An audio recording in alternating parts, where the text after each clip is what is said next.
بسم الله الرحمن الرحيم. نحمده ونصلي على رسوله الكريم، أما بعد. أعوذ بالله من السميع العليم من الشيطان الرجيم. بسم الله الرحمن الرحيم. والمؤمنون والمؤمنات بعضهم أولياء بعض يأمرون بالمعروف وينهون عن المنكر. وقال عليه الصلاة والتسليم: طوبى لعبد جعله الله مفتاحا للخير ومغلاقا للشر، أو كما قال عليه الصلاة والتسلیم. میرے عزیزوں، بھائیوں، دوستوں اور بزرگوں، اللہ حضرات کو جزائے خیر دے۔ اکثر ہمارا مجمع جوڑ کی نسبت پر یہاں پہنچا ہوا ہے، لیکن اللہ کو جو منظور تھا وہ ہوا۔ ہم تو اللہ کے فیصلے پر راضی رہیں گے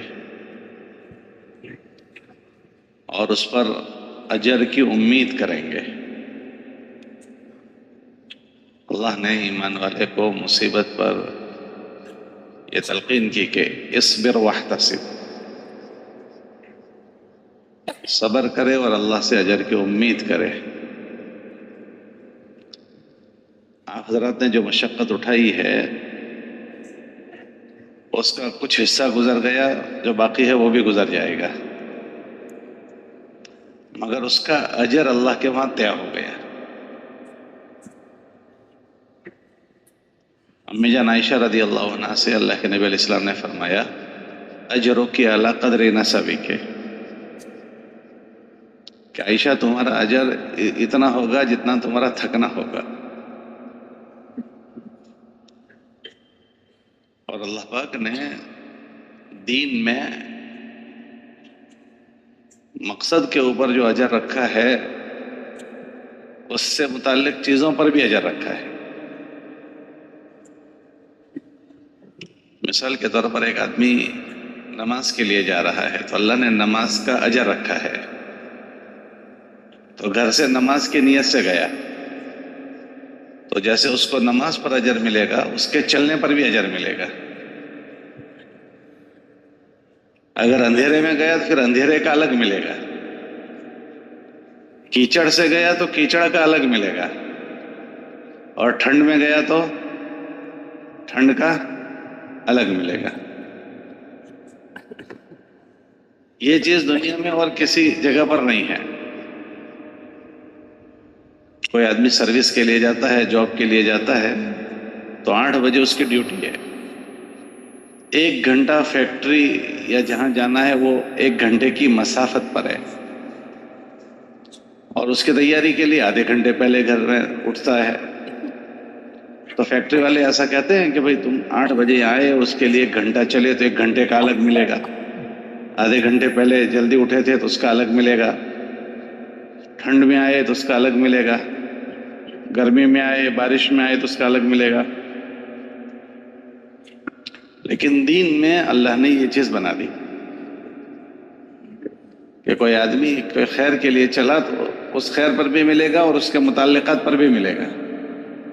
تو آپ کی ان ساری مشقتوں پر ایک ایک چیز پر آپ کا اجر طے ہو گیا۔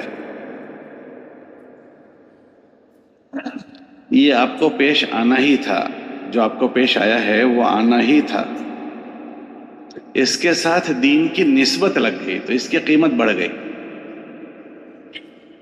جو جوڑ میں نہیں آئے تو کیا ان کے لیے بارش نہیں تھی؟ کیا خالی جوڑ والوں کے لیے بارش تھی؟ کارخانے والوں کو بھی ہوئی بارش، راستوں پر کھڑے ہوئے ریڑھی لگانے والوں کے لیے بھی بارش ہوئی، مزدوروں کے لیے بھی، تاجروں کے لیے بھی، کسانوں کے لیے، سب کو بارش کو جو پہنچانا تھا وہ بارش نے ان کو پہنچایا۔ تو ہمارے مقدر میں بھی یہ چیز تھی، مگر ہماری اس چیز کے ساتھ نسبت دین کی لگ گئی، تو اب اس کا اجر اللہ کے وہاں بڑھ گیا۔ کتنا ہوا تو اس کو تو ہم سوچ بھی نہیں سکتے۔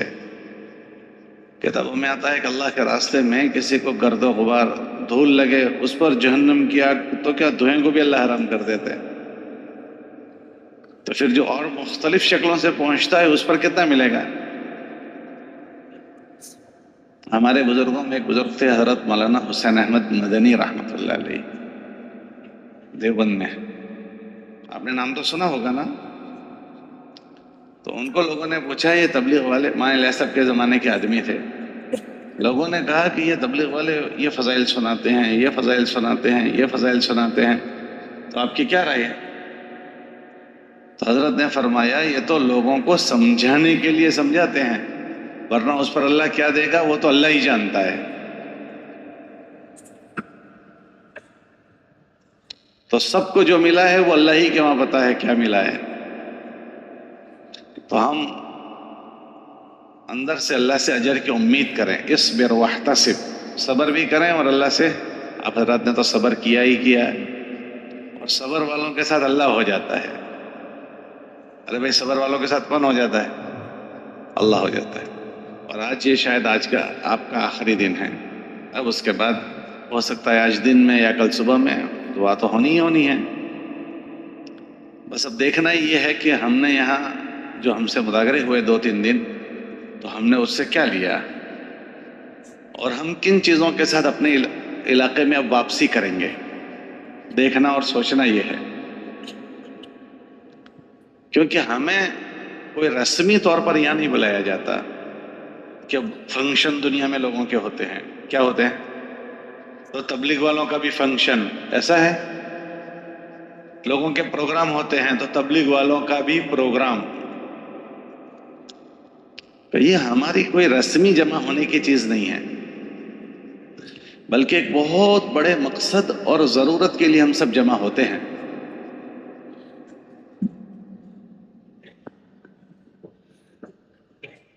بہت بڑے مقصد اور ضرورت کے لیے، کہ وہ کیا چیز ہے مقصد اور ضرورت جس کے لیے ہم جمع ہوتے ہیں؟ کہ اللہ پاک نے ہم سب کو بعض ذمہ داریوں کے ساتھ پیدا کیا ہے۔ جو ذمہ داریاں اللہ نے نبیوں کے ذریعے سے ہم انسانوں کو سمجھائی ہے، اور ان ذمہ داریوں کے پورا کرنے پر ہی اللہ پاک نے اس امت کی دنیا اور آخرت کی خوشگواری کے وعدے فرمائے، اور خدا نہ کرے اگر ان ذمہ داریوں سے غفلت برتی جائے تو پھر اس کے لیے ناراضگی بتائی۔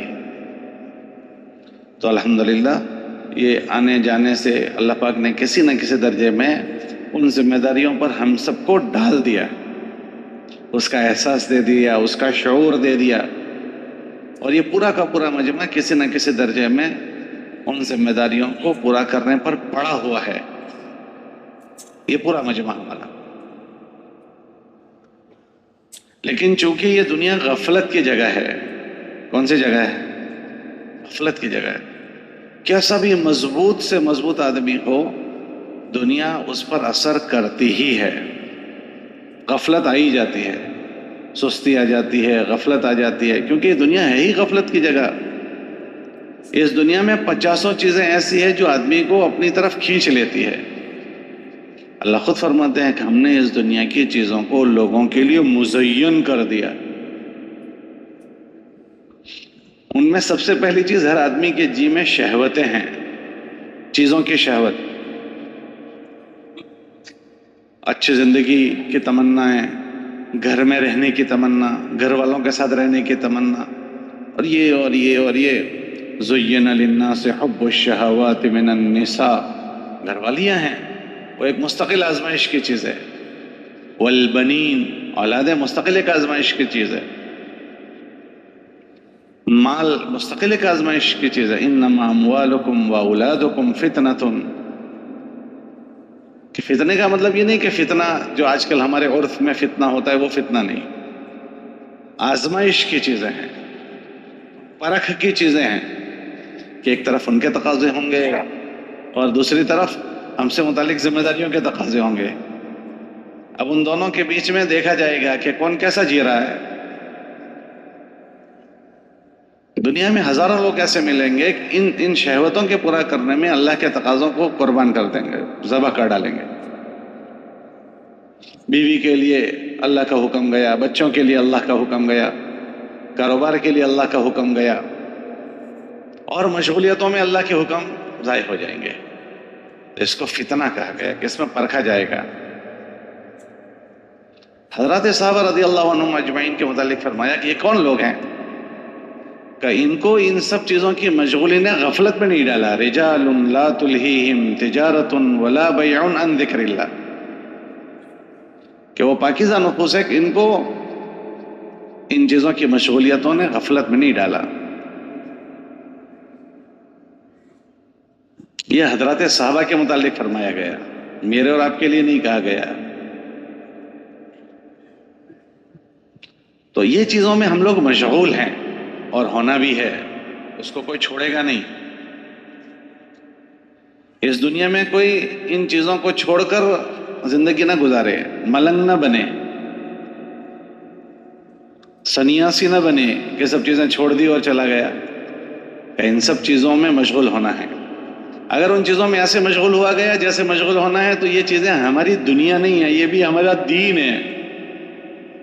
کاروبار میں مشغول ہونا بہت بڑا دین ہے، تجارت کرنا بہت بڑا دین. کتنا بڑا دین؟ کتابوں میں ایسا لکھا ہے کہ اگر امانت دار اور سچا تاجر ہے تو وہ مرے اتنی دیر ہے بس، پھر کیا ہوگا کہ اس کا حشر نبیوں کے ساتھ ہو جائے گا. التاجر الصدوق الامین، امانت دار اور سچا تاجر، تو اس کا حشر صدیقین اور نبیوں کے ساتھ ہو جائے. اگر تجارت کرنا برا ہوتا تو اس کا حشر نبیوں اور صدیقین کے ساتھ ہو جاتا. بادشاہت کرنا برا نہیں ہے.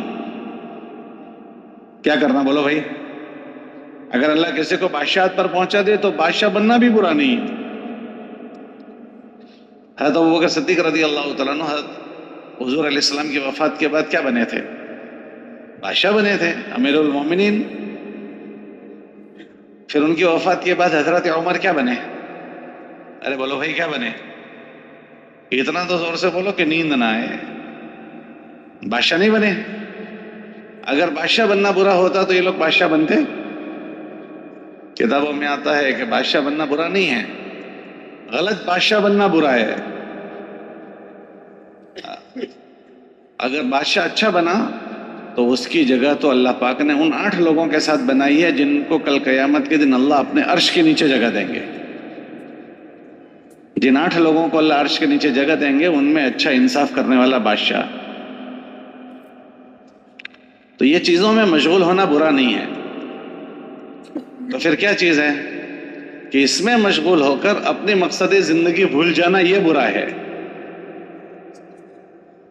ان میں مشغول ہو گیا آدمی، اور مشغول ہو کر کیا بھول گیا؟ ایک ہے ضرورت زندگی، ایک ہے مقصد زندگی. یہ سب ضروریات زندگی ہے، اس میں لگنا پڑے گا. ضرورت جو بنی ہے ضرر سے بنی ہے. ضرر کس کو کہتے ہیں؟ نقصان. کہ اس میں اتنے مشغول ہو جاؤ کہ تمہیں نقصان نہ پہنچے. ہم استنجے میں جاتے ہیں تو کیا کہتے ہیں؟ ضرورت سے فارغ ہو کر آتا ہوں. کہ وہ اگر جو فضلہ اندر تیار ہوا ہے اگر وہ باہر نہیں جائے گا تو تکلیف ہوگی، تو کیا کرو کہ فارغ ہو کر آ جاؤ. بھوک لگی ہے نہیں کھائیں گے تو تکلیف ہوگی، کہ کھانا کھا کر آ جاؤ. تو ضرورت میں آدمی کتنا مشغول ہوتا ہے کہ جتنی مشغولی سے ضرر دور ہو جائے. کیا دور ہو جائے؟ ضرر دور ہو جائے. اس لیے ہم کھانا کھائیں گے تاکہ ہم عبادت کر سکیں. کاروبار میں مشغول ہوں گے تاکہ ہم گھر والوں کی کفالت کر سکیں، کیونکہ ان کی کفالت ہمارے ذمہ واجب ہے. ان کا خرچہ، بہترین خرچ وہ ہے جو گھر والوں پر کیا جائے، ان کی ضرورت میں خرچ کیا جائے. تو اس میں مشغول ہونا پڑتا ہے. تو ہم سب اس میں مشغول ہیں. تو اس کی جائز مشغولیتیں بھی سستی پیدا کر دیتی ہے. کیا پیدا کرتی ہے؟ غفلت پیدا کرتی ہے، سستی پیدا کرتی ہے. اور اس غفلت اور سستی کی وجہ سے پھر زندگیاں مقصد زندگی سے غیر محسوس طریقے پر پیچھے چلی جاتی ہے. یہ ہمارے جو جوڑ ہوتے ہیں وہ جوڑ اسی لیے ہوتے ہیں، یاد دلانے کے لیے، کوئی واعظ نصیحت کے لیے نہیں کہ آپ حضرات کو کوئی واعظ نصیحت کرے. آپ حضرات تو خود واعظ نصیحت کرنے والے لوگ ہو، اپنے اپنے علاقوں میں کام کرتے ہو، اپنے مجموعوں کو متوجہ کرتے ہو. تو یہ مجمع ہمارا خود واعظ نصیحت کرنے والا مجمع ہے. تو آپ حضرت کو کوئی واعظ نصیحت کے لیے ان جوڑوں میں نہیں بلایا جاتا، بلکہ جس عالی چیز میں اللہ نے ہم کو مشغول کیا ہے اس میں جو کمزوری آ جاتی ہے، جو ضعف آ جاتا ہے، جو سستی ہو جاتی ہے، اس کہنے سننے کے ذریعے سے 2-4 دن اس ماحول میں ٹھہرایا جاتا ہے، حضرات کے مذاکرے ہوتے ہیں، کچھ کارگزاریاں ہو جاتی ہے اور آگے کے عزائم ہو جاتے ہیں، تو پھر اس کے ذریعے سے پھر تازگی آ جاتی ہے۔ کیا آ جاتی ہے بولو بھائی؟ اور دوبارہ ہم یہاں سے تازہ دم ہو کر پھر جاتے ہیں، تازہ دم۔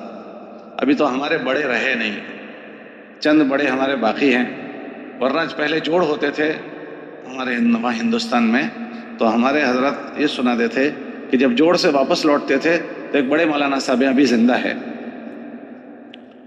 تو وہ یہ سناتے تھے کہ میرا گھر مٹی کا بنا ہوا، لیپن کو کہتے ہیں نا، مٹی سے اس کی دیوالیں بناتے ہیں، کا پنکھا گھر میں نہیں تھا، اور نیچے فرش بھی مٹی، دیوالیں بھی مٹی کی۔ اس حال میں جب ہم بزرگوں کے مذاکرات سن کر واپس لوٹتے تھے تو ہم اپنے آپ کو دنیا دار محسوس کرتے تھے، کہ جبکہ ہمارے گھر کے حالات ایسے تھے۔ ایسی آخرت کی فکر آ جاتی تھی اور ذمہ داریوں کا احساس کہ مٹی کا گھر ہے چھوٹا سا، لیکن یہ سب چیز کہنے والے، سننے سنانے والے چلے گئے۔ اب جو ہیں ہمیں انہی کی قدر کرنی ہے، آئندہ وہ بھی نہیں رہیں گے۔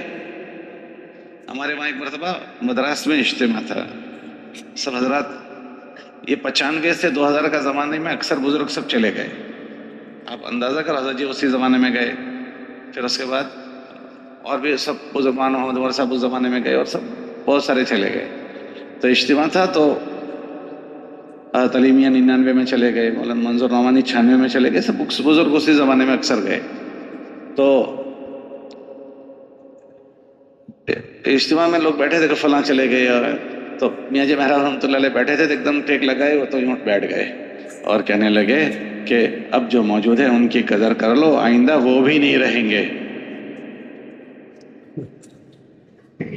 ابھی جو ہیں وہ آئندہ نہیں رہیں گے، تو کیا قدر کریں گے کہ وہ جو اللہ پاک ان کے ذریعے سے جو مذاکرے کرواتے ہیں اس میں ہماری خیر سمجھ کر ان سے نفع اٹھا لیں، اور اپنے آپ کو اس چیزوں پر ڈال دیں جس چیز پر بات چاہی جاتی ہے۔ تو ہمارے ان جوڑوں سے ہمیں تازہ دم ہو کر یہاں سے واپس جانا ہے، ہمیں اپنی فکر لینی ہے، اور جو ہم سے متعلق ذمہ داریاں ہیں ان فکروں کے ساتھ واپس جانا ہے۔ یہاں کی شرکت برائے شرکت نہ ہو جائے، یہاں کا سننا برائے سننا نہ ہو جائے۔ اور یہ چیز اللہ جو بندوں کو دیتے ہیں وہ آدمی کی نیت پر دیتے ہیں۔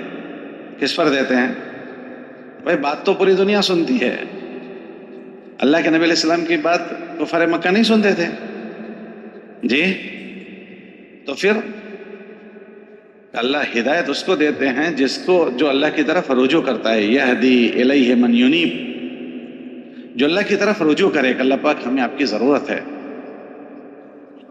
اللہ پاک تو مجھے باتوفیق بنا دے، یہ جو چیزیں کہی گئی ہے اس کے لیے تو مجھے باتوفیق بنا دے، اگر آپ نے مجھے توفیق نہیں دی تو میں رہ جاؤں گا، تجھے تو بہت سارے مل جائیں گے، اللہ کو تو بہت سارے مل جائیں گے۔ جب سے اللہ نے دنیا بنائی، اللہ کے کام کرنے والے پوری دنیا میں آتے ہی رہے، بولو نہیں آتے رہے؟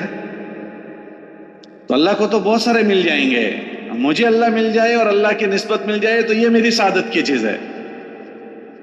بادشاہ کے وہاں نوکری کا اعلان ہوا تو کوئی آدمی کہے کہ میں بادشاہ کے وہاں نوکری پر نہیں جاتا ہوں، تو کیا کہے گا دوسرا آدمی؟ بھائی بادشاہ کے وہاں تیری نوکری لگ جائے یہ تیری سعادت کی چیز ہے، بادشاہ کو تو دوسرا نوکر بھی مل جائے گا۔ تو ایسے اللہ کے وہاں ہم لگ جائیں تو یہ ہماری سعادت کی چیز ہے، ورنہ دنیا تو بھری پڑی ہے۔ حضرت شیخ نے فضائل صدقات میں لکھا کہ جب اللہ کسی کو توفیق دیتے ہیں تو گرجا میں سے لا کر ابدال میں بنا دیتے ہیں۔ تو ہمیں اپنی اللہ کو اپنی طلب بتانی ہے، ان جوڑوں میں شرکت کر کے کیا بتانی ہے اللہ کو؟ اپنی طلب، کہ اللہ پاک ہم طلب چاہے ہیں، اللہ ہم چاہتے ہیں یہ چیز، اللہ تو ہمیں چلا دے۔ اور اللہ کی شان بے نیازی، اللہ کی ایک نام ہے الصمد، اس کا مطلب ہے اللہ کی شان بے نیازی، اللہ کو کسی کی کوئی پرواہ نہیں ہے. جس کے اندر استغنا ہوتا ہے ایسے نکال کر پھینک دیتے ہیں جیسے دودھ میں سے مکھی کو نکال کر پھینک دیتے ہیں. حضور علیہ السلام کے گھر میں ابو لہب تھا، چچا ہے، سگا چچا. کون سا چچا؟ سگا چچا. حضور کی 2 بیٹیاں اس کے 2 بیٹوں کے ساتھ ہیں، اور مکے کا متولی ہے. وہ کون ہے؟ مکے کا متولی. لہب کہتے ہیں انگارے کو، سلگتا ہوا انگارہ. وہ مکے کا متولی ہے، لیکن اس نے استغنا برتا تو اللہ نے ایسے نکال کر پھینک دیا جیسے دودھ میں سے مکھی کو نکال کر پھینکتے ہیں. اور بلال حبشہ کے ہیں، کالے کلوٹے ہیں، چپٹی ناک والے ہیں، لیکن اللہ کو اپنی انعامت بتائی، اللہ کو طلب بتائی تو اللہ نے ایسا چلا دیا کہ عمر فرماتے تھے ہمارے سردار بلال آ گئے، سردار آ گئے، بلال آ گئے، سیدنا بلال. یہ کالے کلوٹے کو اتنا بڑھا دیا اور یہ گورے چٹے کو پیچھے کر دیا. تو اللہ کے وہاں کسی کی حسب نسب نہیں ہے، کسی کی اللہ کے وہاں رشتہ داری نہیں ہے. آدمی کی نیت، آدمی کا عمل اس کو آگے کرتی ہے اور آدمی کے عمل اور نیت پیچھے کر دیتی ہے. من بطأ به عمله لم يسرع به نسبه. جس کے عمل اس کو پیچھے کر دے، اس کے بڑے گھر کا ہونا اس کو آگے نہیں کرے گا کہ بڑے گھر کا ہے، فلاں صاحب کا بیٹا، فلاں صاحب کا بیٹا کا. جس کا عمل اس کو پیچھے کر دے، اس کا عالی نسب ہونا اس کو آگے نہیں بڑھائے گا. عالی نسب ہے یہ حضور کے چچا، لیکن عمل غلط ہے تو پیچھے کر دیا. تو ان جوڑوں میں باتیں بھی ہم کو سننی ہیں اور جوڑوں میں نیتیں بھی بنانی ہیں، عزائم کرنے ہیں احتیاج کے ساتھ. اللہ ہماری اندر کی دلوں کی نیتوں کو دیکھتے ہیں. قرآن میں اللہ فرماتے ہیں کہ ہم تو تمہارے اندر بھیتر میں دیکھیں گے اندر کیا ہے. اگر اندر میں خیر ہے پھر ہم تمہیں خیر دے دیں گے. ان یعلم اللہ فی قلوبکم خیرا یؤتکم خیرا. ہم تو تمہارے اندر بھیتر میں دیکھیں گے کیا ہے. تو اندر سے اللہ کو اپنے عزائم دکھانے ہیں، اپنی سچائی دکھانی. اللہ اندر بھیتر میں دیکھتے ہیں ہم سب کے. تو اللہ نے اپنا فضل فرمایا، مہربانی فرمائی کہ اللہ نے ہمیں لگایا ہے. اکثر ہمارا مجمع ہم غور کریں کہ ہم تبلیغ میں لگے ہیں تو جس دن پہلے دن لگے تھے تو ہم لگنا چاہ رہے تھے یا بچنا چاہ رہے تھے. جب تبلیغ والے پہلے دن ہمارے پاس ملنے آئے، السلام علیکم اقبال بھائی، خیریت ہے؟ طبیعت ٹھیک ہے؟ جی خیریت ہے. تو پوری بات کی، پھر اس کے بعد کہا کہ بھائی ہم آپ کو 4 مہینے کے لیے لینے آئے ہیں. تو ہم نے کیا کہا تھا؟ اچھا 4 مہینے کے لیے لینے آئے، یہیں ٹھہرے رہو، میں 4 مہینے کا بیگ لے کر آتا ہوں، آپ کے ساتھ جاتا ہوں، ایسا کہا تھا؟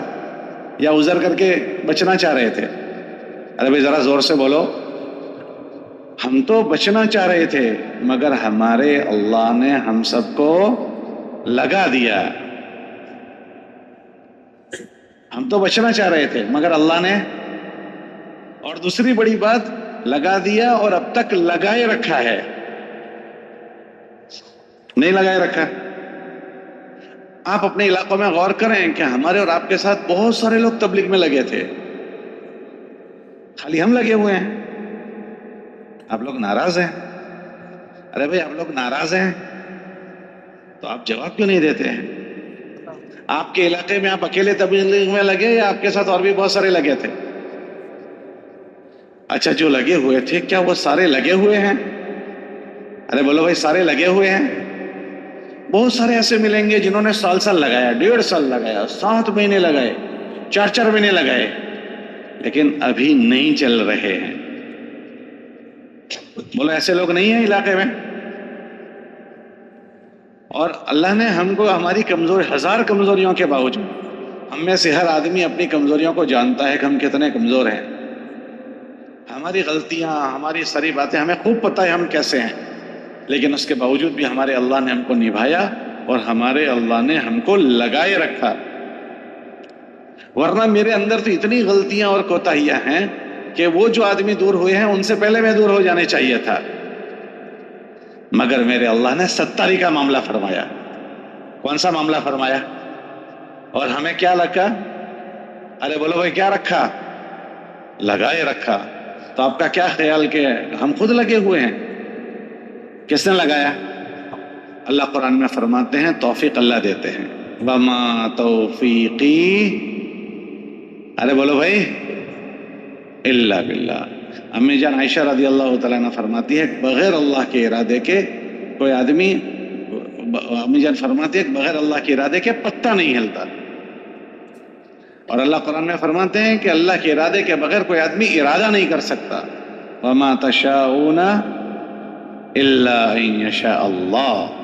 کئی لوگوں تم بغیر اللہ کے ارادے کے ارادہ نہیں کر سکتے، تو بغیر اللہ کے ارادے کے ہم جم سکتے ہیں؟ تو یہ پورے مجمع کے ساتھ اللہ کی توفیق شامل حل ہے. کیا ہے بولو بھائی؟ شامل ہے. جب توفیق سلب ہو جاتی ہے تو پھر یہ سب نظام ٹوٹ جاتا ہے. پھر اللہ پاک اس بندے کو پیچھے کر دیتے ہیں. اللہ کے ناموں میں ایک نام ہے المقدم، آگے بڑھانے والا. کیا نام ہے بولو بھائی؟ مجھے بھی نہیں سنا اور آپ کو بھی نہیں سنا. المقدم، اس کا کیا ترجمہ ہوگا؟ آگے بڑھ. تو جتنے لوگ آگے بڑھے اور بیٹھ نہیں گئے ان کو کس نے آگے بڑھایا؟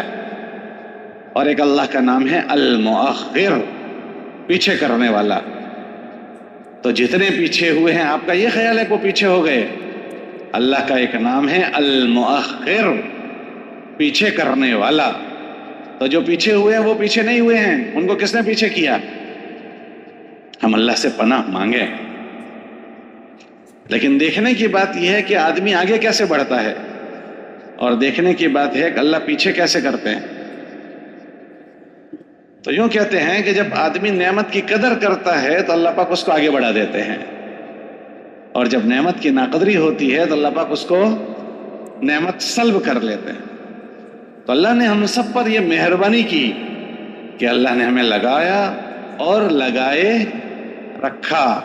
تو اب ہمیں کیا کرنا چاہیے؟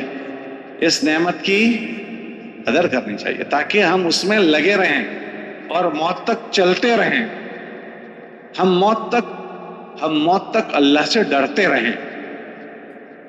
موت تک شیطان کسی حل میں ہم کو دھوکہ نہ دے دے. میں 25 سال سے ہوں، 50 سال سے ہوں.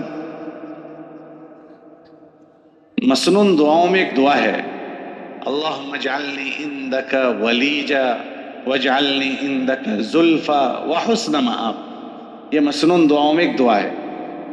اس کا ترجمہ کیا ہوتا ہے؟ کہ اللہ تو مجھے اپنے گھر کا آدمی بنا دے. کیسا بنا دے؟ نہایت مقرب لوگوں میں بنا دے، تیرے وہاں آسرا لینے والا بنا دے. ولیجا، یہ دعا ہے. اور پھر میرا خاتمہ اچھا کر دے. تو ہمارے مولانا وہ دعا کر رہے تھے، تو میں نے مولانا سے پوچھا مولانا اس دعا میں یہ ہے کہ اللہ تو مجھے اپنے گھر کا آدمی بنا دے، نہایت مقرب، تیرے وہاں آسرا پناہ لینے والا، تیرے گھر کا بھیدی بنا دے. تو جو گھر کا بھیدی ہو اور گھر کا آسرا لینے والا ہو. پھر تیسرا جملہ اس دعا میں یہ آیا کہ اللہ تو میرا خاتمہ اچھا کر دے. تو یہ کیوں آیا؟ کیونکہ جو اللہ کا مقرب ہوگا اس کا خاتمہ کیسا ہوگا؟ ارے بولو بھائی، اچھا ہوگا. تو پھر اس دعا میں اللہ کے نبی فرماتے ہیں کہ نہ، تم یہ بھی مانگو کہ اللہ ہمارا خاتمہ اچھا کر دے. تو ایسا کیوں کہا؟ تو یہ تو خود ہی ہو جائے گا. تو مولانا فرمانے لگے کہ نہ، اللہ کی صفت سمدیت، اللہ کی شان استغنا، اللہ کو کسی کی کوئی پرواہ نہیں ہے. قریب کر بھی آدمی کسی وجہ سے دور ہو جاتا ہے، اس سے ڈرتے رہنا چاہیے. پھر مولانا نے فوراً مجھے کہا کہ شیطان اللہ سے قریب نہیں تھا. ارے بولو بھائی، شیطان اللہ سے قریب نہیں تھا؟ پھر کیا ہوا؟ دور ہو گیا. پھر دوسری مثال دی حضرت نے کہ بلعم باورا، یہ مولوی صاحب لوگ جانتے ہوں گے، آپ کو نہیں سمجھ آئے گی. موسیٰ علیہ السلام کے زمانے میں ایک آدمی تھا، اس کا نام تھا بلعم باورا. وہ مستجاب الدعا تھا. کیسا آدمی تھا بولو؟ مستجاب الدعا تھا. لوگ اس کے پاس جا کر دعائیں کرواتے تھے. تو موسیٰ علیہ السلام جب نبی بن کر آئے تو بعض لوگ اس کے دشمن ہو گئے موسیٰ علیہ السلام کے. جب دشمن ہو گئے تو انہوں نے یہ سوچا کہ یہ موسیٰ بیچ میں سے ہٹ جانا چاہیے، تو اس کے لیے کیا کریں؟ تو وہ جو مستجاب الدعا آدمی ہے اس کے پاس جائیں گے اور اس سے ان کے لیے بد دعا کروائیں گے۔ کس کے لیے بد دعا کروائیں گے؟ نبی ہے ان کے لیے۔ تو وہ گئے تو بلم باورا سے کہا کہ موسیٰ سے ہم تنگ آ گئے ہیں، تو اس کے خلاف بد دعا کر دے تاکہ بیچ میں سے ہٹ جائے۔ تو موسیٰ علیہ السلام کہنے لگے میں نبی کے لیے بد دعا کروں گا؟ بھگا دیا ان سے۔ پھر وہ لوگوں نے دیکھا کہ تھوڑا لالچی آدمی ہے۔ کیسا ہے بولو؟ لالچی۔ تو اس کے پاس پیسے لے کر گئے ہدیے میں کہ یہ لے لو اور آپ ایسا کر دو، تو اس نے پھر بھگا دیا۔ لیکن وہ جانتے تھے کہ یہ آدمی کیسا ہے؟ ارے بولو بھائی، تھوڑا لالچی ہے، تو بہت زیادہ پیسے لے کر گئے۔ تو پیسوں نے اس کو لبھا دیا۔ کیا کیا بولو؟ پیسوں نے اس کو لبھا دیا، اور پیسے لے کر اس نے اپنے ہاتھ اٹھائے بد دعا کے لیے۔ کس کے خلاف بد دعا؟ بس ابھی تو ہاتھ نہیں اٹھائے تھے کہ زبان منہ میں سے باہر لٹک گئی، کتے کی طرح لٹک گئی، ناف تک لٹک کر آ گئی۔ کہاں مستجاب الدعا تھا، اور ایک عمل نے اس کو یہاں پہنچا دیا، اور وہ جہنم میں جائے گا۔ علماء نے لکھا کہ جو اصحاب کہف جنت میں جائیں گے تو ان کے ساتھ ایک ان کا کیا تھا؟ ارے بولو بھائی کیا تھا؟ اللہ اس کتے کو یہ بزرگ کی شکل دے دیں گے۔ کتا بزرگ کی شکل میں جنت میں جائے گا، اور وہ بزرگ کتے کی شکل میں جہنم میں جائے گا۔ تو اللہ کی اس چیزوں سے ڈرنا چاہیے، کبھی بھی کسی کے ساتھ کچھ ہو سکتا ہے۔ اور چور ہمیشہ مالدار کے وہاں آتا ہے یا غریب کے وہاں آتا ہے؟ پیچھے والے جواب نہیں دے رہے، ناراض ہیں۔ ارے بھائی، چور ہمیشہ مالدار کے وہاں آتا ہے غریب کے وہاں آتا ہے؟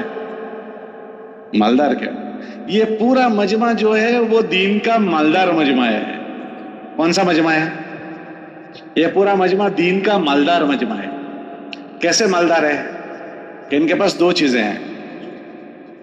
کتنی چیزیں؟ ایک اپنے خود کی دینداری ہے۔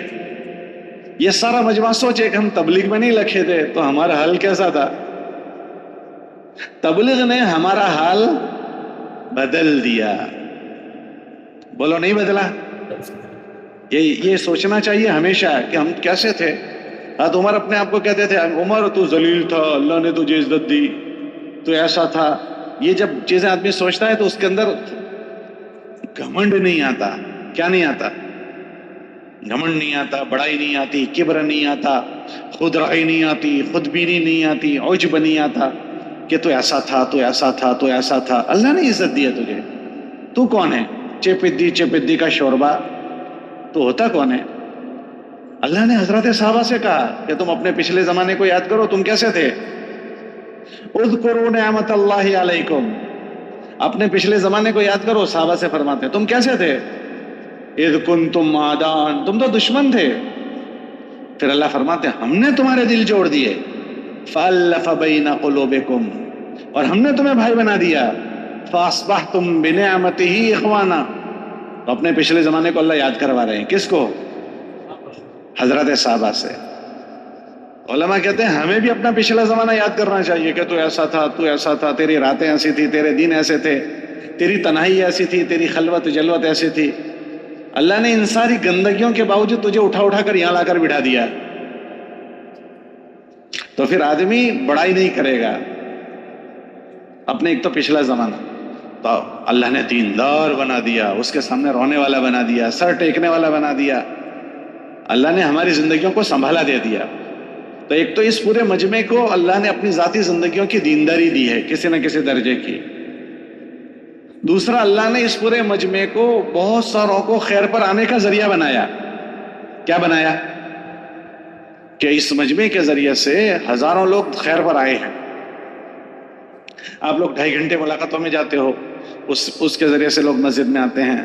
3 دن میں لوگوں کو لے کر جاتے ہو، وہ اپنے عزائم نیتیں بدلتے ہیں۔ چلے 4 مہینے میں جاتے ہیں، 4 مہینے 7واں میں جاتے ہیں۔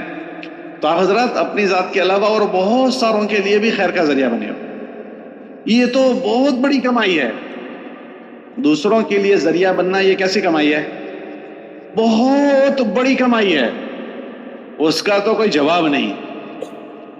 اپنی ذات سے ہوتے ہوئے دوسروں کے لیے ذریعہ بننا، اس کو وہ اتنا بڑا ذریعہ ہے کہ اس کا تو کوئی بدل نہیں، جواب نہیں۔ کیسے؟ میں ایک بیان پڑھ رہا تھا حضرت معاشر رحمۃ اللہ علیہ کا، اس میں حضرت نے فرمایا کہ آدمی اپنی ذات سے کتنا بھی بڑا بزرگ بن جائے، کتنا بھی بڑا بزرگ بن جائے، جس وقت اس کی موت ہوگی اس کے عمل کا دفتر، ارے بولو بھائی، اب وہ جو چیزیں لے کر گیا ہے، اگر اللہ کے وہاں اس کو یہ پوچھا جائے، اگر پوچھا جائے کہ ہاں بھائی تم بہت سارا کر کے آئے، یہ بتاؤ جو کر کے آئے ہو وہ کیسا کر کے آئے ہو، تو کیا ہم میں سے کوئی جواب دے سکتا ہے کہ اللہ پاک تو نے جیسا کہا تھا ایسا ہی کر کے آیا ہوں؟ بھائی کوئی جواب دے سکتا ہے ایسا؟ پھر اگر دوسرا یہ پوچھا جائے کہ یہ بتاؤ جتنا کرنے کو کہا تھا اس میں سے کتنا کر کے آئے ہو، تو ہم ایسا کہہ سکتے ہیں کہ اللہ میاں تو نے جتنا کہا تھا ایسا 100% کر کے آئے ہیں؟ کیسا کر کے آئے اس کا بھی جواب ہمارے پاس نہیں، اور کتنا کر کے آئے۔ اچھا یہ پوچھا جائے کس کے لیے کر کے آئے ہو، اس کا جواب ہے کہ اللہ 100% تیرے لیے۔ یہاں تو ایک مسافر میں نیت خراب ہو جاتی ہے، کرسی پر بیٹھا ہو تو نیت خراب، ایک مسافر میں نیت خراب ہو جاتی ہے۔ اس لیے ہمارے وہاں جو 5واں نمبر ہے وہ ہے تصحیح نیت کا۔ ارے بھائی سو گئے جاگ رہے ہیں؟ سونے والے بھی جاگ رہے ہیں یا وہ سو رہے؟ اچھا تو ہمارے وہاں 5واں نمبر کون سا ہے بولو بھائی؟ بار بار نیت کی تصحیح کرنا، بار بار نیت کی تصحیح۔ ایک مسافر میں نیت خراب ہو جاتی ہے، پوچھا جائے گا کہ کرسی پر کیوں بیٹھے تھے؟ اگر کرسی پر بیٹھنا اللہ کے لیے ہے تو جنت بن گئی، اور اگر اللہ کے لیے نہیں اور کوئی جذبہ ہو گیا تو دین کی بات کرتے کرتے جہنم بن گئی۔ تو مولانا نے فرمایا کہ اگر ہم سے پوچھا جائے کس کے لیے کر کے آئے تو ہمیں نہیں پتا کہ ہم نے کس کے لیے کیا ہے، تو ہمارا تو کچا نکل سکتا ہے۔ کیا ہو سکتا ہے بولو بھائی؟ حضرت نے فرمایا کہ اپنا کرتے ہوئے، اپنا ٹھیک کرتے ہوئے دوسروں پر محنت کرنے کو تم معمولی نہ سمجھو۔ اپنے اوپر محنت کرتے ہوئے، ارے بولو نا بھائی، دوسروں پر محنت کرنے کو کیا نہ سمجھو۔ پھر حضرت نے فرمایا کیوں؟ کہ اس پر تمہیں اتنا ملنے والا ہے کہ اس کو تم سوچ نہیں سکتے۔ پھر حضرت نے فرمایا ایک آدمی نے ایک آدمی کو تیار کیا، مثلا یہ بھائی کو میں نے تیار کیا، ٹھیک ہے، اور گشت کر کے ملاقات کر کے میں مسجد میں لایا۔ یہ آدمی نیا آدمی ہے، کیسا آدمی ہے؟ اسے کچھ نہیں آتا، نہ سورہ فاتحہ آتی ہے، نہ رکوع کی تسبیح، نہ سجدے کی تسبیح، کوئی چیز نہیں آتی۔ وہ مسجد میں آیا میرے ساتھ، اس نے مجھے دیکھا، میں نے ہاتھ باندھے تو اس نے بھی ہاتھ باندھے، میں رکوع میں گیا وہ بھی رکوع میں گیا، میں سجدے میں گیا وہ بھی سجدے میں گیا، میں نے سلام پھرائی اس نے بھی سلام پھرائی، اس نے کوئی چیز اول سے آخر تک پڑھی ہی نہیں ہے، تو اس کی عمل پکا ہوا یا کچا ہوا؟ ارے بولو بھائی، کچا ہوا پکا ہوا؟ کچا۔ تو حضرت نے فرمایا اس کا کچا عمل اس کے نامہ عمل میں کچا لکھا جائے گا، مگر اس کا کچا عمل تمہارے نامہ عمل میں پکا لکھا جائے گا۔ کیوں پکا لکھا جائے گا؟ ہم دعوت دی اس کے لیے نہیں، ہماری نیت کی وجہ سے۔ ہم کسی کو دعوت دیتے ہیں پکا بنانے کی نیت سے یا کچا بنانے کی نیت سے؟ تو میرا جو میں نے اپنی ذات سے کیا وہ پکا نکلے گا کہ نہیں نکلے گا اس کا پتہ نہیں ہے، مگر میرے ہاتھ سے جتنوں سے محنت ہوگی وہ سارے میرے نامہ عمل میں کتنے کیسے ہوں گے؟ پکے۔ تو اگر کسی نے محنت کر کے ہر مہینے آدمیوں کو کمایا اور روزانہ کمایا تو کتنا بڑا اس کا ذخیرہ ہوگا۔ اس لیے ہمارے بزرگ فرماتے تھے کہ شیطان کو عداوت ہے دعوت سے۔ ارے بولو بھائی، شیطان کو عداوت ہے کہ اپنا اپنا کر کے مر جائے کوئی بات نہیں، یہ اوروں پر محنت نہیں کرنا چاہیے۔ کیا نہیں کرنا چاہیے؟ اوروں پر یہ محنت نہ کرے۔ کیوں؟ کہ اگر اس نے اوروں پر محنت کر دی تو اس کے نامہ اعمال میں تو ہزاروں لوگ ہو جائیں گے۔ ہر مہینے 3 دن کی جماعت بنا کر جا رہا ہے تو ہر مہینے 15 آدمی اٹھا رہا، ہر سال پابندی سے چلا جا رہا ہے تو ہر سال 10-15 آدمی، پھر ہر 2-3 سال میں 4,000 مہینے جا رہا ہے تو اس کے ہاتھوں تو ہزاروں لوگ تیار ہو گئے۔ پھر جو لوگ تیار ہوتے ہیں اس میں بھی عجیب و غریب چیز ہوتی ہے۔ بعض وہ لوگ جو ہمارے ہاتھوں تیار ہوئے وہ ایسے زوردار تیار ہوتے ہیں، کہ ہم نہیں کر سکے ایسا اس نے کیا ہے. حدیث میں آتا ہے رب مبلغ او عام سامع، بعض وہ لوگ جن کو آپ نے بات پہنچائی وہ بات پہنچانے والے سے بھی آگے نکل گیا.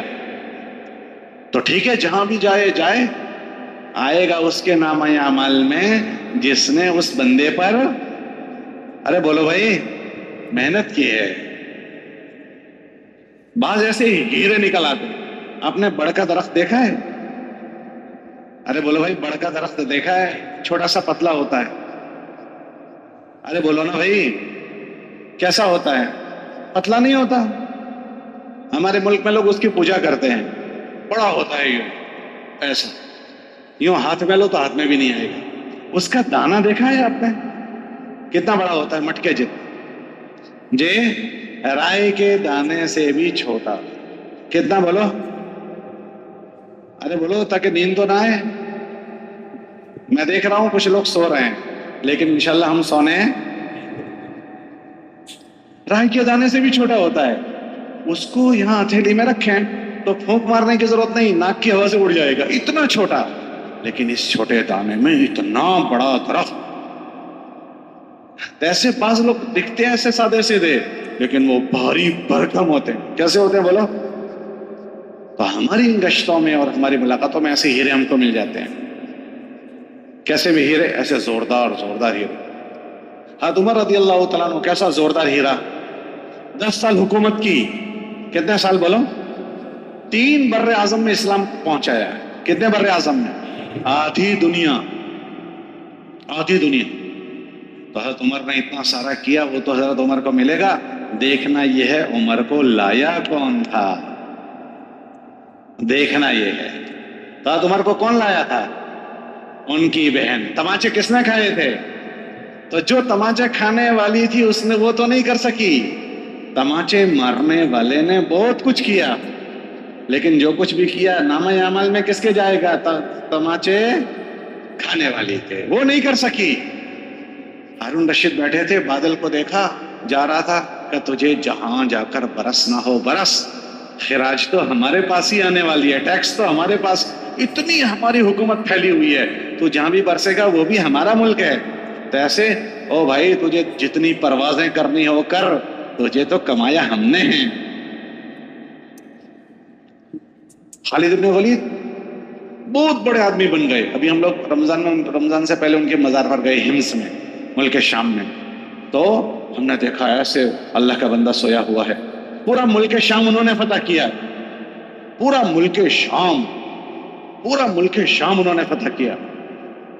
تو اتنا سارا انہوں نے کیا، وہ تو کیا. دیکھنا یہ خالد کو لایا کون تھا.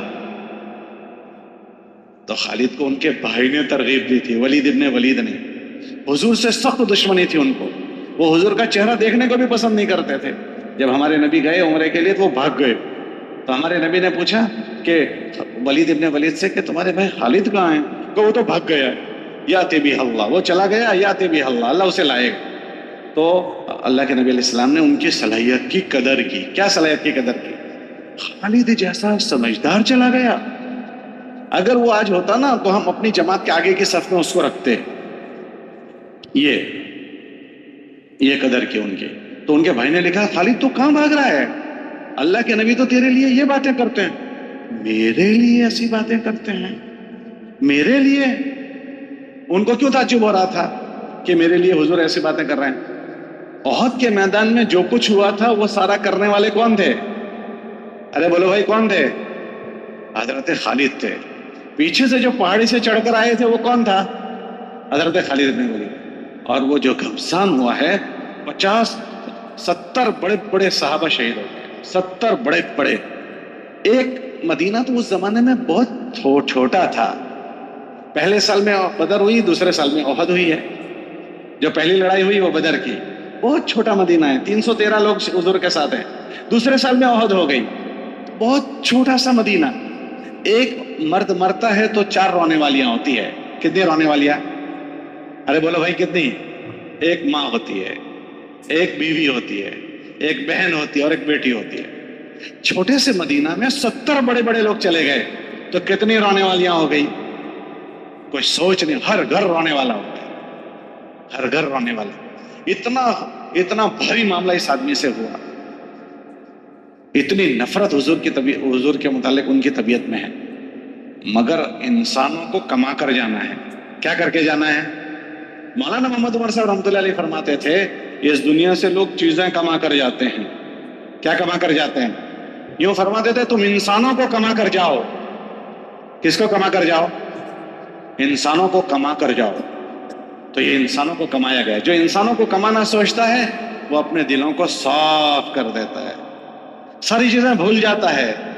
اس نے کیا کیا تھا یہ میرے نامہ عمل میں آ جانا چاہیے, میں اس کا ذریعہ کیسے بنوں, تو سارا بھول گئے اللہ کے نبی علیہ السلام. حالانکہ اس میں سب سے زیادہ جو صدمہ پہنچا ہے وہ پہنچا ہے محمد الرسول اللہ صلی اللہ علیہ وسلم. بھائی کوئی ویڈیو تو نہیں کر رہا, دیکھو ویڈیو شریعت میں منع ہے. ایسا نہ ہو جائے کہ ہم نیکی میں گناہ کر لیں. کتابوں میں آتا ہے کل قیامت کے دن سب سے زیادہ سخت عذاب تصویر بنانے والے کو ہوگا. کافروں سے پہلے عذاب ہوگا. تو کسی نے کیا ہو تو ڈیلیٹ کر دے. کیا کہہ رہا تھا میں؟ سب سے زیادہ صدمہ جو شیطان آ جاتا ہے, سب سے ذہن الجھ جاتا ہے, سب سے زیادہ جو صدمہ پہنچا تھا وہ محمد رسول اللہ کو پہنچا تھا. کیا ان کے چچا کی لاش کو مسلح کیا گیا, ناک کان کاٹ دیا گیا, اور اللہ کے نبی علیہ السلام اتنا روئے ہیں, بلکہ یوں فرمایا کہ سب پر تو رونے والیاں بھی ہیں, میرے چچا پر تو کوئی رونے والی بھی نہیں ہے, یہ فرمایا. اور اسماعیل حق کی صاحب رول بہن والے انہوں نے لکھا کہ اللہ کے نبی علیہ السلام نے 70 مرتبہ ان پر نماز جنازہ پڑھی. اتنا صدمہ تھا. اللہ نے تسلی کے لیے جبرائیل علیہ السلام کو بھیجا کہ آپ روئے نہیں, ہم نے آپ کے چچا کو سید الشہداء بنا دیا. ہم کہتے ہیں سید الشہداء, عرش پر ان کا نام لکھ دیا گیا سید الشہداء, تسلی کے لیے. اتنا صدمہ جس کو پہنچا ہے وہ صدمہ سارا بھول گئے کہ میرے نامہ عمل میں یہ آدمی آ جانا چاہیے. تو خالد بن ولید کو لانے کے لیے حضور یہ سارا صدمہ بھول گئے.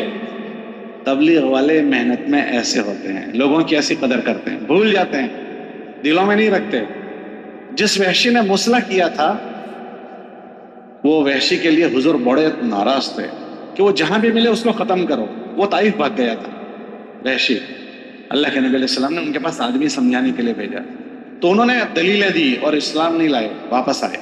پھر دوبارہ اس دلیلوں کا جواب دے کر بھیجا, پھر اس دلیل پر پھر دلیلیں دی, پھر تیسری مرتبہ بھیجا دلیلوں کا جواب.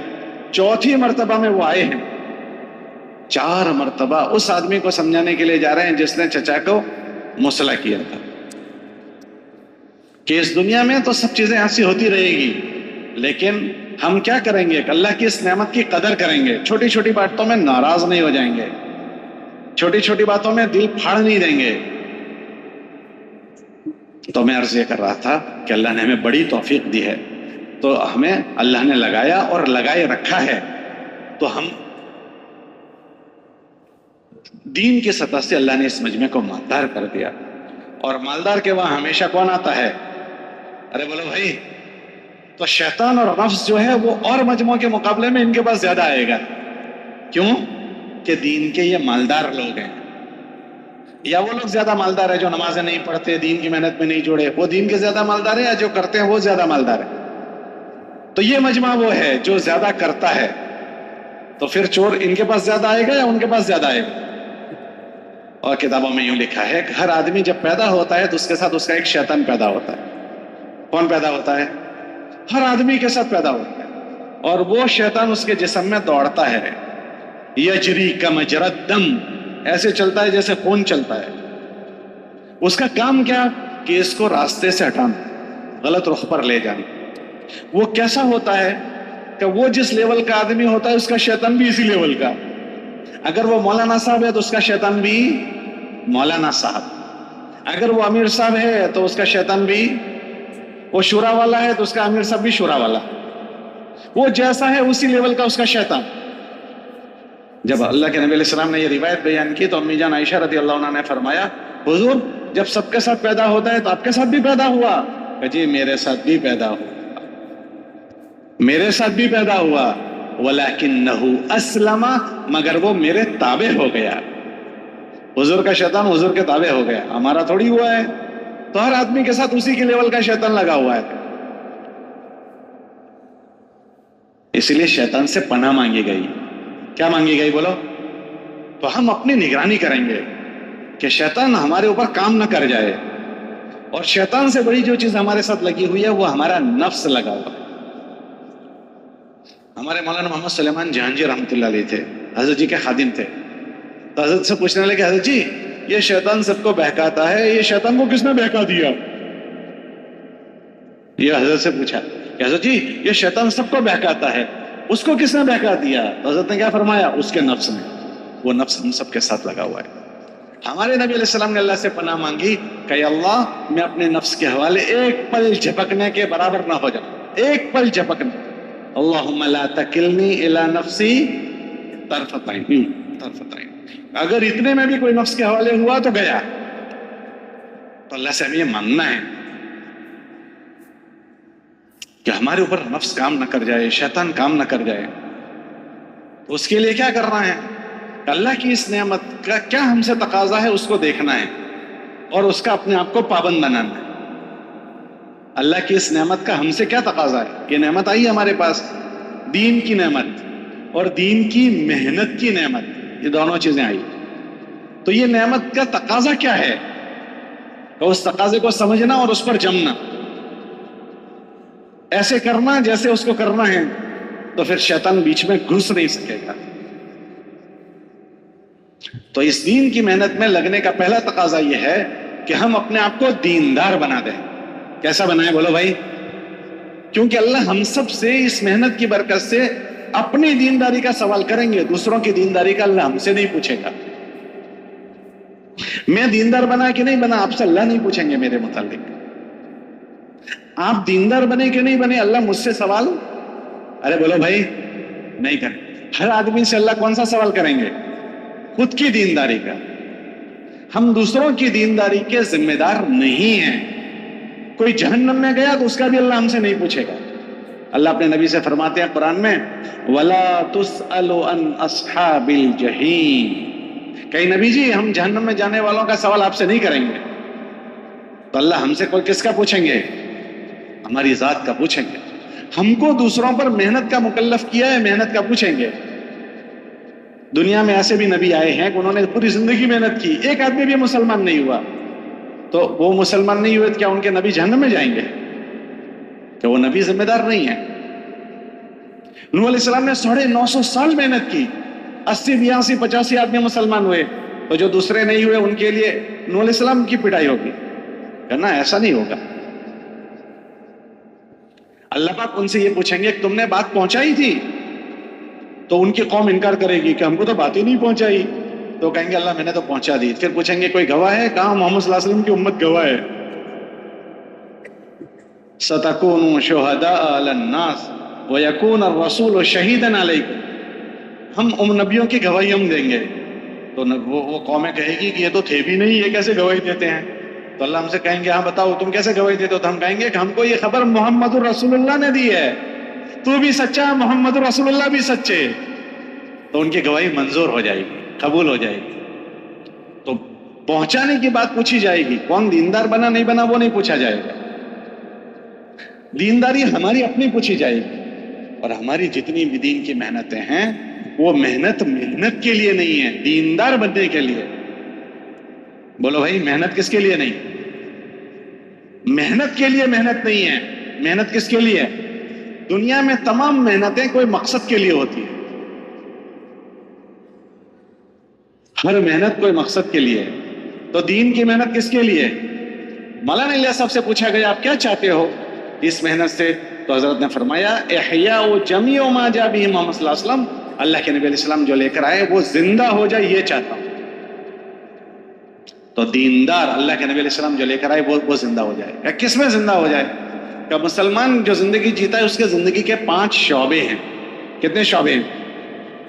ایک ایمانیات کا شعبہ، 7 چیزوں پر ایمان لانا فرض ہے. کتنی چیزوں پر؟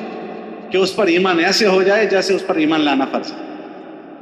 آمنت باللہ وملائکتہ وکتبہ ورسلہ والیوم الآخر والقدر خیرہ وشرہ من اللہ تعالی یہ ایمانیات کے فرائض ہے، یہ 7 چیزوں پر۔ اسلام کے فرائض 5، ایمان کے فرائض 7، کہ اس میں ایسے ایمان لانا جیسے ایمان لانے کا حق ہے۔ اس لیے ہمارے وہاں سب سے پہلے ایمان کی محنت ہے۔ پھر ارکان اسلام وہ 5 ہیں۔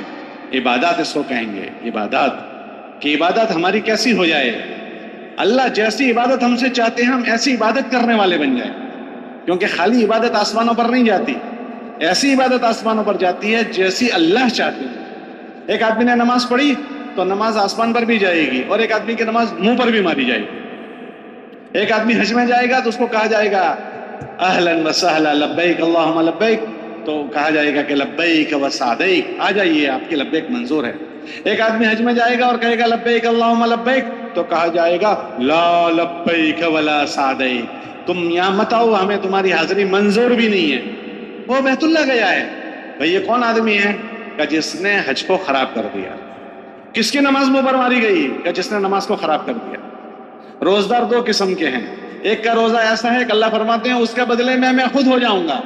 ایک روزہ رکھنے والا وہ ہے جس کو کہتے ہیں تجھے کچھ نہیں ملے گا سوائے بھوکے پیاسے رہنے کے۔ یہ کون سا روزہ رکھنے والا؟ کہ روزہ تو رکھا ہے مگر روزے کو خراب کر دیا۔ تو دوسرا ہم سے تقاضا ہے کہ ہماری عبادتیں ایسی ہو جائے، ایک تو عبادت والے ہوں اور دوسرا عبادتیں ایسی ہو جیسی اللہ چاہتے۔ تو ایک ایمانیات بنانی ہے، ایک عبادتیں بنانی ہیں۔ اس محنت میں لگنے کا تقاضا یہ ہے کہ ہماری عبادتیں ٹھیک ہو جائیں۔ تیسرا ہمارے معاملات ٹھیک ہو جائیں، لین دین معاملات، ورنہ کل قیامت کے دن ایمان اور عبادت سے بہت دین بنایا ہوگا۔ اللہ کے نبی علیہ السلام نے فرمایا احد پہاڑ کے برابر نیکیاں لے کر آئے گا، لیکن معاملات کی خرابی کی وجہ سے جہنم میں ڈالا جائے۔ کسی کی ایک بالش سے کسی کی زمین دب گئی، ایک بالش تو اس کو گلے کا توق بنایا جائے گا۔ ایک چونی کسی کی ہمارے پاس آ گئی، 70 مقبول نمازیں چلی جائے گی، پتہ نہیں 70 ہے بھی کہ نہیں ہے۔ ایک ایک چونی پر 70 مقبول نمازیں چلی جائے گی۔ کل قیامت کے دن 3 عدالتیں لگے گی، ایک اللہ کے حقوق کی، حقوق اللہ کی، اس میں اسلام اور کفر ہوگا تو اس میں کوئی بات نہیں، اسلام ایک طرف کفر ایک طرف۔ دوسری حقوق اللہ کی کہ اللہ اس میں جس کے چاہے معاف کر دیں گے، اور تیسرا حقوق العباد کی ہوگی، اس میں اللہ کہیں گے جاؤ اپنا معاملہ صاف کر کے آؤ۔ اس لیے تیسری جو چیز ہے معاشرت، ہمارے معاملات صاف ہو جائیں۔ تبلیغ میں لگنے کے بعد شیطان ان چیزوں سے ہمیں زخمی کر دیتا ہے۔ اللہ کے نبی علیہ السلام کے زمانے میں جب کوئی جنازہ آتا تھا تو اللہ کے نبی علیہ السلام یہ پوچھتے تھے اس کے ذمے کسی کا مال تو نہیں ہے؟ اگر کسی کا مال ہوتا تو اللہ کے نبی علیہ السلام فرماتے تھے اس کے قرضے کو میں ادا کروں گا، پھر نماز جنازہ پڑھ لیں، اس کے ذمہ داری خود لیتے تھے۔ اگر اللہ کے نبی علیہ السلام کے پاس نہ ہو تو صحابہ سے پوچھتے تھے کہ تمہارا بھائی مر گیا ہے، اس کے ذمہ دوسرے کا مال ہے کوئی جو اس کا مال ادا کر دے، اس کا ذمہ داری لے لے؟ کوئی ذمہ داری لیتا تھا تو حضور اس کے نماز جنازہ پڑھتے تھے، اور اگر کوئی اس کی ذمہ داری نہ لے تو اللہ کے نبی علیہ السلام اس کی نماز جنازہ بھی نہیں پڑھتے تھے۔ یہ فرماتے تھے جاؤ اپنے بھائی کی نماز تم ہی پڑھ لو۔ اس محنت میں لگنے کے بعد ہمارے معاملات صاف ہو جائیں، میراث کے مسائل، بھائی بہنوں کے مسائل، پڑوسیوں کے مسائل، کسی کے حق ہمارے اوپر۔ تبلیغ میں لگنے کے بعد زندگی گندی نہ رہے، کہ اس مبارک محنت کی قدر یہ ہے کہ میں اس محنت سے نفع اٹھاؤں، اپنے آپ کو دیندار بناؤں، ایمانیات میں دیندار، معاملات میں دیندار۔ معاملات ہے یہ سارے کے سارے، کسی کا کوئی حق میرے ذمہ بار۔ حضور علیہ السلام اپنی وفات سے 5 دن، وفات جو ہوئی ہے حضور کی 5 دن بیمار رہے۔ جمعرات کو قبرستان گئے تھے اللہ کے نبی علیہ السلام ایک جنازے کو دفن کرنے کے لیے، وہیں اللہ کے نبی علیہ السلام کو بخار آ گیا جمعرات کے دن۔ پھر جمعرات، جمعہ، سنیچر، اتوار، اور کون سے دن دنیا سے رخصت ہوئے؟ پیر کے دن۔ تو کتنے دن ہو گئے؟ 5 دن۔ ان 5 دنوں میں اللہ کے نبی علیہ السلام ایسے سخت بخار میں رہے، مگر اس کے باوجود دنیا سے جانے کا موقع ہے تو اللہ کے نبی علیہ السلام اتنی بیماریوں کے باوجود 2 آدمیوں کے سہارے مسجد میں آئے۔ کتنے آدمیوں کے سہارے سے؟ اور منبر پر کھڑے ہو کر کہا کہ اے لوگوں، میرے جانے کا وقت قریب ہے، اگر تم میں سے کسی کا کوئی مالی حق مجھ پر نکلتا ہو یا میں نے کسی کو تکلیف پہنچائی ہو تو مجھ سے اس دنیا میں بدلہ لے لے، آخرت میں مجھ سے پوچھے نہیں، آخرت میں مجھ سے سوال نہ کرے۔ 2 آدمیوں کے سہارے سے حضور آ رہے ہیں۔ کتنا سخت آخرت کا معاملہ ہوگا، معاملات کا. 2 آدمیوں کے سہارے سے آ کر پوچھ رہے ہیں. پھر دوسرے دن آئے، دوسرے دن بھی یہی اعلان کیا. ایک صحابی رضی اللہ تعالیٰ عنہ نے کہا کہ اللہ کے نبی علیہ السلام میں آپ کے پاس 1 روپیہ مانگتا ہوں.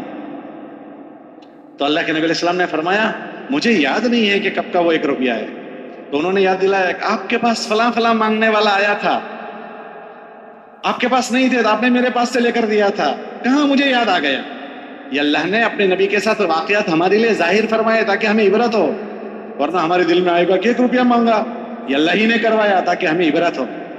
اللہ کے نبی علیہ السلام نے کہا، مجمع میں ایک ان کے چچا زاد بھائی بیٹھے تھے، فضل ابن عباس. ان سے کہا میرے بھائی اس کی ذمہ داری تم لیتے ہو، حضور کے پاس کچھ نہیں ہے، 1 روپیہ دینے کا نہیں ہے وفات سے پہلے. تو اپنے بھائی سے کہا بھائی اس کی ذمہ داری تم لیتے ہو؟ تو میں لیتا ہوں. معاملے کو صاف کیا.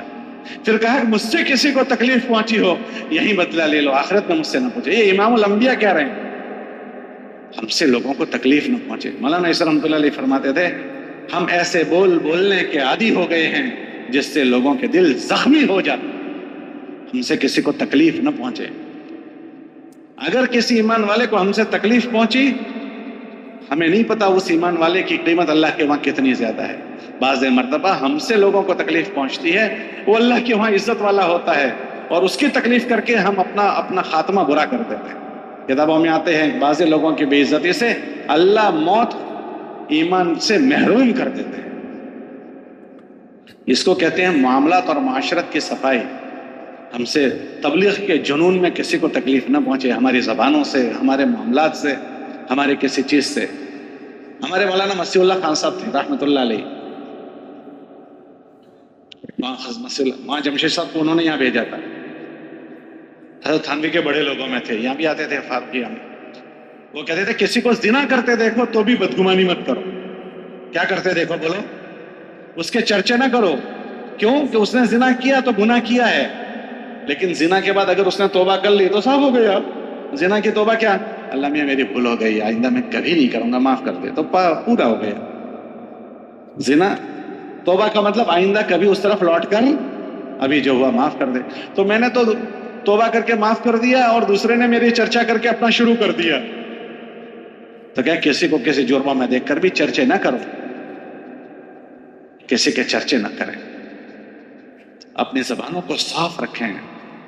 مولانا عیسی رحمۃ اللہ فرماتے تھے کہ ہم ایسے بولنے کے عادی ہو گئے ہیں جس سے لوگوں کے دل ٹوٹ جاتے ہیں، اور لوگوں کی تکلیف پہنچانے سے آدمی اس کا خاتمہ خراب ہو جاتا ہے. ہمیں نہیں پتا جس کو ہم نے تکلیف دی ہے، شیطان ہم کو بزرگ سمجھاتا ہے کہ تو بڑا بزرگ ہے. ہر ایک کو بزرگ، اللہ فرماتے ہیں کوئی اپنے آپ کو بزرگ نہ سمجھے. لا تزکوا انفسکم، کوئی اپنے آپ کو بڑا نہ سمجھے، اللہ کو خوب پتا ہے کون کیسا ہے. اللہ اعلم بمن اتقى، اللہ کو خوب پتا ہے کون کیسا ہے. کوئی اپنے آپ کو بزرگ نہ بتائے.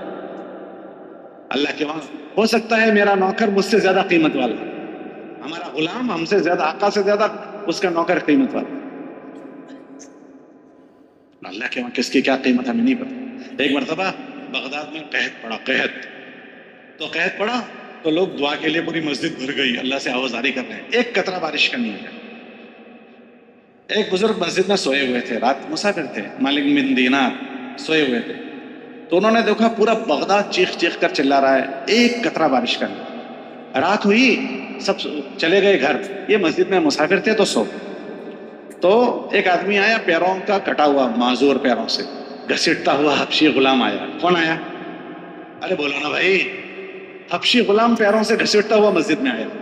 2 رکعت وضو کی اس نے اور مسجد میں دیکھا ہی کوئی نہیں ہے تو مختصر 2 رکعت پڑھی. کتنی رکعت پڑھی بولو؟ 2 رکعت مختصر پڑھی. اور اللہ میاں سے کہا اللہ میاں تو نے ان بغداد والوں کو تنبیہ کرنے کے لیے بارش روک لی تھی، اللہ میاں ان کو تنبیہ ہو گئی، بارش برسا دے. اور اللہ میاں ابھی برسا دے. کیا کہا اس نے؟ اللہ میاں بارش برسا دے. اور کب برسا دے؟ بس پورا کیا اور دیکھا ہاتھ پھیرنے سے پہلے موسلا دھار بارش شروع ہو گئی. پورا بغداد لگا ہوا تھا، ایک قطرہ نہیں برسا. یہ حبشی چھوٹا سا ہے، پیروں کا کٹا ہوا غلام ہے، چپٹی ناک والا ہے، اللہ کے وہاں عزت والا ہے. تو اس نے کہا اللہ میاں 2 رکعت مختصر پڑھی. اور اللہ میاں سے مختصر دعا کر رہا ہے، اللہ میاں انہیں بارش روک لی ان کو تنبیہ کرنے کے لیے، اللہ ان کو ہو گئی تنبیہ، بارش برسا دے. اور کب برسا دے؟ ارے بولو نا بھائی. موسلادھار بارش برسی. وہ جب مسجد سے نکلا تو کہنے لگے میں بھی پیچھے پیچھے گیا تو دیکھا کہ ایک گھر میں داخل ہو گیا. میں نے اس گھر پر نشان لگا دیا کہ صبح اس سے ملیں گے. جب صبح ہوئی تو میں گیا تو وہ گھر غلاموں کو بیچنے کا گھر تھا, وہاں غلام بکتے تھے. تو میں آقا سے کہنے لگا مجھے بھی غلام چاہیے. تو آقا نے بڑے بڑے غلام دکھائے, یہ فلاں فلاں فلاں فلاں. تو میں نے کہا یہ نہیں چاہیے. تو اس نے لمبے دکھائے, کہا یہ بھی نہیں چاہیے. خوبصورت دکھائی, یہ بھی نہیں چاہیے. ارے بھائی تجھے کیا چاہیے پھر؟ نہ لمبے چاہیے, نہ گورے چاہیے, نہ موٹے چاہیے. ان کو جو چاہیے تھا وہ نظر نہیں آ رہا تھا. تو خالی نکلنے لگے واپس. تو ایک جھونپڑی سائیڈ میں بنی ہوئی تھی. یہ کیا ہے؟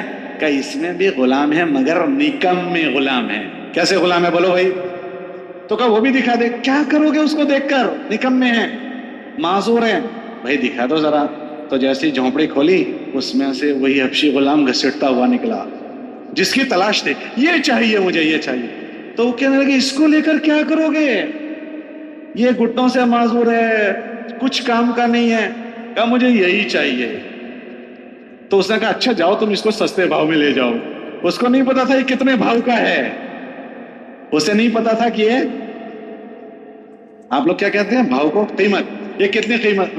ہم ہندوستانی, ہم کو ذرا اردو آتی نہیں ہے جی. تو انہوں نے کہا کہ کتنی قیمت کا ہے.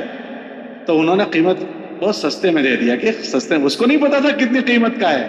گھر لے گئے. غلام کہنے لگا آقا تم مجھے کیوں خرید کر لائے ہو؟ میں تمہیں کیا کام آؤں گا؟ ایسے زوردار غلام تھے, ان کو لے لیتے. کہنا مجھے تجھے تیری تلاش تھی, میری کیوں تلاش تھی؟ کہ میں رات مسافر تھا, مسجد میں سویا تھا, پورا بغداد آیا تھا, ایک قطرہ بارش کا نہیں برسا. اور جب تو آیا تھا تو نے اللہ میاں سے کہا, اللہ نے بارش برسا دی. کہا آقا تمہیں دھوکہ ہو گیا ہے, میں کون ہوتا ہوں, میری کیا حیثیت ہے, اور کوئی ہوگا. اس نے ٹالنا شروع کیا. آقا کہنے لگا نہیں آپ ہی تھے. کہ نہیں میں کہاں جی, میری کیا حیثیت. کہ نہیں آپ ہی تھے. تو اس نے آخر میں پوچھا اچھا آقا آپ کو یقین ہے کہ میں ہی تھا؟ کہ جی مجھے یقین ہے کہ تو ہی تھا. تو بس اسی وقت سجدے میں گیا اور کہنے لگا کہ اللہ پاک میرا تعلق تیرے ساتھ جو ہے وہ لوگوں پر ظاہر ہو گیا, اب میں اس دنیا میں رہنا نہیں چاہتا. اور سجدے میں روح قبض ہو گئی. تو لوگوں کو ہم کرسیوں سے نہ تولیں, کرسیوں سے تولتے ہیں, پیسوں سے تولتے ہیں, عہدے سے تولتے ہیں. مسلمان بحیثیت مسلمان کی قیمتی ہے. مولانا الیاس صاحب فرماتے تھے مسلمان کی عزت بحیثیت مسلمان ہونے کے کرنی ہے. تو ہم سے کسی کو اس محنت میں رہتے ہیں زمانے میں تکلیف نہ پہنچے. کس کی قیمت اللہ کے وہاں کیسے. حضور حج میں تھے, حضور نے ایک حج کیا. عرفات سے مزدلفہ جانا تھا تو سارا قافلہ رکا ہوا تھا. اللہ کے نبی علیہ السلام حج میں گئے تو سب کو اعلان کیا, کئی لوگوں آؤ ہمارے ساتھ حج کرو. تو سارے لوگ حج میں ساتھ ہو گئے. تو یمن کے لوگ بھی حج میں حضور کے ساتھ آئے تھے. یمن کے لوگ جب حضور کے ساتھ حج میں آئے تھے, عرفات سے مزدلفہ جاتے جاتے جب حضور رکے تو یہ یمن کے لوگ تھے, ان میں ذرا جلدی آ گئی اور کہنے لگے کہ چلو اللہ کے نبی علیہ السلام دیری ہو رہی ہے, جلدی جانا ہے, آگے مزدلفہ جانا ہے. سب کو جلدی ہوتی ہے وہاں, دیکھا ہے سب کو جلدی ہوتی ہے. تو ہم ان کے ساتھ حج میں گئے تھے اس لیے یاد دلا رہا ہوں ان کو کہ سب کو جلدی ہوتی ہے. تو مزدلفہ جاتے ہوئے سب کو جلدی, تو حضور سے انہوں نے بھی کہا چلو چلو جلدی. تو اللہ کے نبی علیہ السلام نے فرمایا بھائی صبر کرو, ایک صاحب گئے ہیں ضرورت سے, وہ آئیں گے پھر جاتے ہیں. لیکن جو بے صبرے ہوتے ہیں وہ صبر نہیں کر پاتے ہیں. تھوڑی دیر بعد پھر وہ بولنا شروع کیے, حضور خاموش رہے. اتنے میں وہ جو صاحب گئے تھے وہ آ گئے. ان کا نام تھا حضرت اسامہ رضی اللہ عنہ. کیا نام تھا بولو؟ ان کی ماں حبشن تھی. ان کی ماں کون سی تھی؟ تو چہرے پر تھوڑا سانولے تھے, کالے تھے. تو انہوں نے ان کو ہلکے سے کہا اس کالے کی وجہ سے ہم کو لیٹ کر دیا. یہ یمن والوں نے کہا اس کالے کی وجہ سے ہم کو لیٹ کر دیا. یہ زبان سے جملہ نکلا. کیا زبان سے جملہ نکلا؟ اللہ کے نبی علیہ السلام اس کے بعد 2 مہینے دنیا میں رہے.